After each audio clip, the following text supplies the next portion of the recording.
Bom, segunda parte aqui do Jeremias, capítulo 2, versículo 7, diz assim: Os sacerdotes não disseram, onde está o Senhor? E os que tratavam da lei não me conheceram. Quer dizer, nessa época do reino de Judá, os povos eles tinham que esquecido, né, do que Deus tinha feito lá no passado, no deserto, enfim.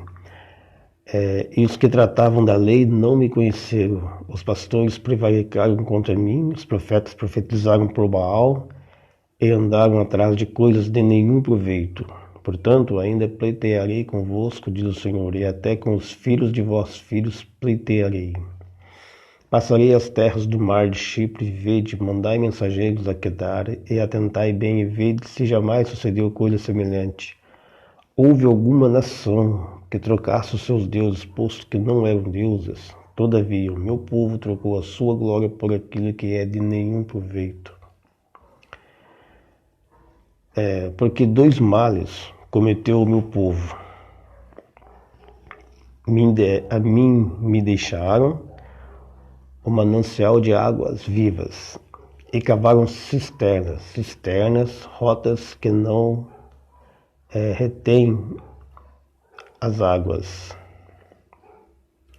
Então aqui ele está falando para as 12 tribos, né? Para a nação no todo.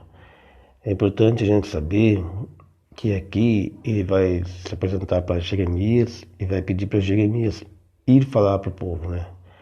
Mas na verdade Jeremias está vivendo no contexto da casa de Judá, prestes a ser cativa por Nabucodonosor. Então aqui você observa que até aqui Jeremias ele não falou com ninguém ainda, né? Que ele está recebendo a revelação de Deus. É que ele está recebendo e depois sim ele vai falar, né? Então agora ele está só anotando, escutando. E nesse contexto então Deus vai falar para tudo, né? Deus vai estar cobrando na casa de Israel num todo.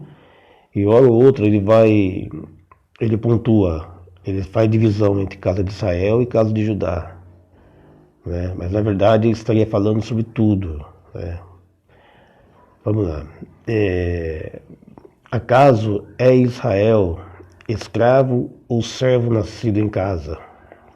Aqui quando fala que isso, né, que ele faz uma interrogação aqui, perguntando se Israel é escravo ou servo, a gente claro, ele está apontando ainda para todas as tribos, né? Veja que lá no início do versículo, ele está falando que lembra de Israel, quando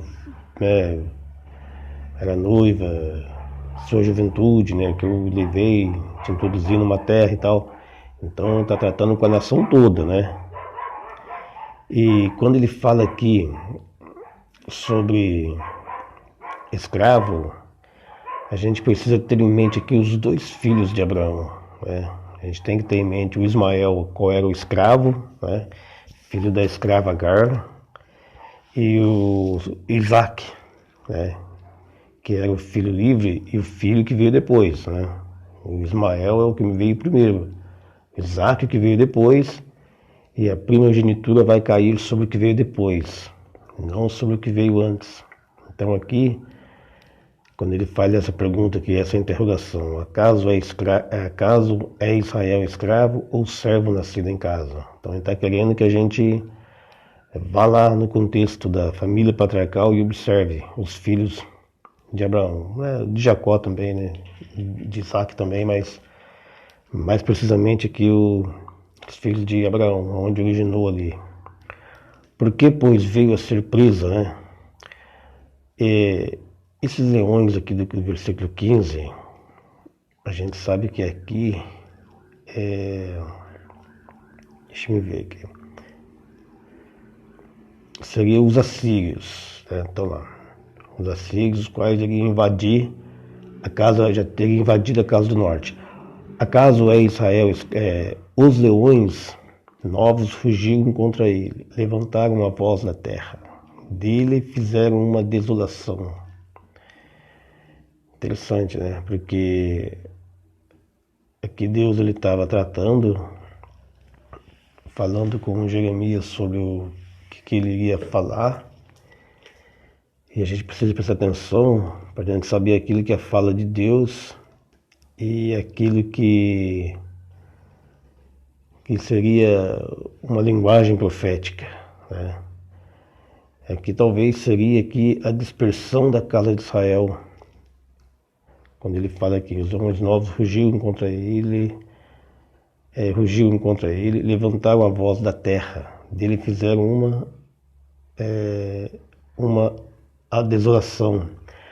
As suas cidades estão queimadas e não há quem nela habite, né? Aqui seria no contexto da casa de Israel, que já estava cativa, já tinha sido dispersa entre as nações, e estavam em caos na região ali de Samaria, né? Até os filhos de Mênfis e de Táfnis te pastaram alto da cabeça, né? Essas duas referências que ele faz aqui seria apontando para o Egito, né? Deus fala para a nação toda. Essas duas cidades é a representação do Egito, como a casa de Judá estava em aliança política com eles.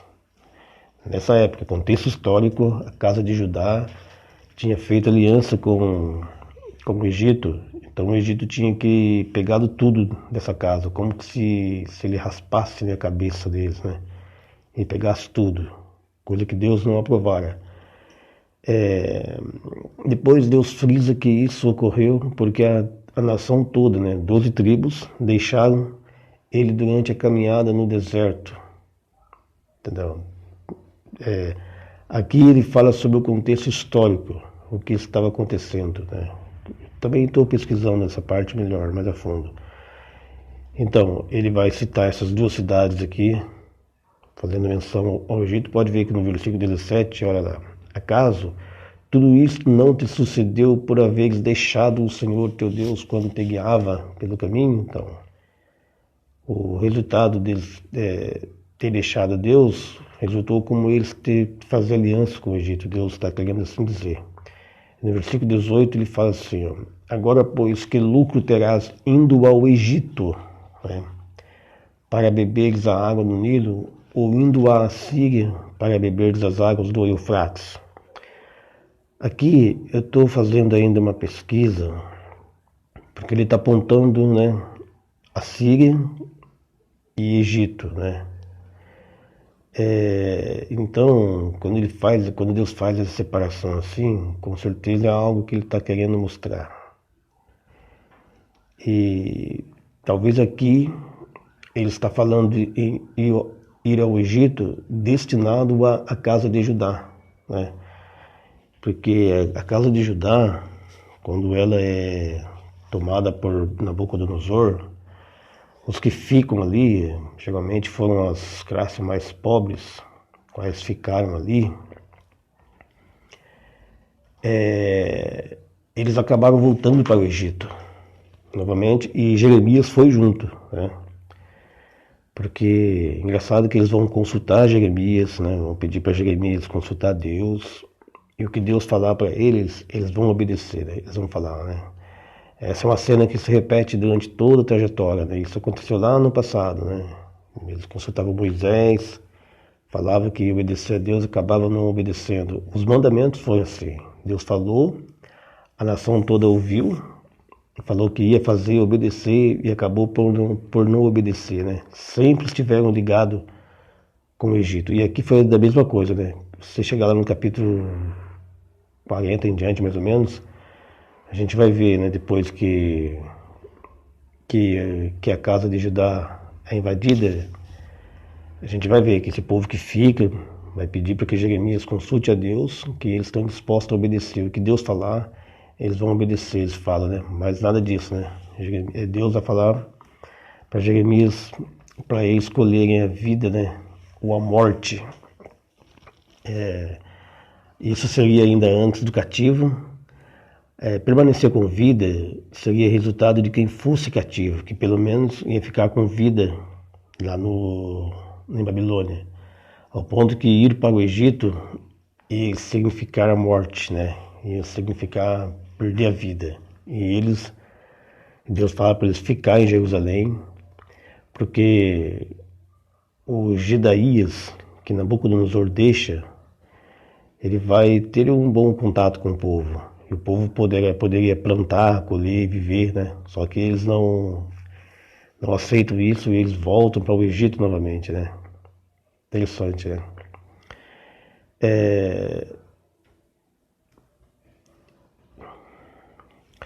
Bom, quando ele cita a Síria, eu penso que isso é em relação ao cativo que já estava enfrentando a casa de Israel, né? Porque a casa de Israel nessa época já tinha sido dispersa pelo rei da Síria, né? Estou em pesquisa, pesquisando isso ainda para ter uma visão assim, maior e mais ampla.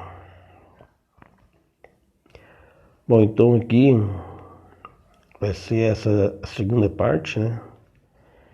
E depois a gente volta fazendo mais uma parte aí, né? Começando do versículo 20, né? Do 2, do 20 em diante que faltou, né? É que já está bem amplo o vídeo, né? Ok, então, valeu.